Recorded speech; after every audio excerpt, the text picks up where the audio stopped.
Hi friends, శుభోదయం. ఇవాళ గురువారానికి అధిపతి హయగ్రీవ స్వామి. మనం సాయిబాబా చెప్పుకుంటాం కదా, సాయిబాబా లాగా ఈయన కూడా గురువారానికి అధిపతి. అంతేకాకుండా సరస్వతి మాత లాగా ఈయన కూడా విద్యకి మూల పురుషుడు.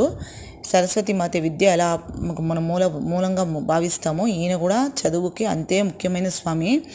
ఏకాగ్రత లేని పిల్లలు, అంటే చదువు మీద మాకు ఇంట్రెస్ట్ రావట్లేదు, మాకు చదివింది గుర్తుండట్లేదు అని చెప్పి పిల్లలు ఏడుస్తూ ఉంటారు కదా, అటువంటి పిల్లల్ని మీ పిల్లల్ని ఇట్లా ఆ గురువారం రోజున ఈ స్వామికి ముక్కుని ఆ స్వామి పటం ముందు కానీ విగ్రహం ముందు కానీ పూలు అర్చనలాగా వేసేసి పూజ చేసుకోమని ప్రదక్షిణ చేసి వెళ్ళమని చెప్పండి. మీ పిల్లలకి తప్పక మేధాశక్తి అందుతుంది. స్వామి ఆశీస్సులు పరిపూర్ణంగా దొరికి మీ పిల్లలు బాగా విద్యలో బాగా రాణిస్తారు. అంతేకాకుండా ఎప్పుడు పాజిటివ్ ఎనర్జీతో ఉంటారు. పిల్లలు మంచిగా మీరు చెప్పిన మాట వింటూ చక్కగా ఉంటారు. ప్రయత్నించి చూడండి ఫ్రెండ్స్.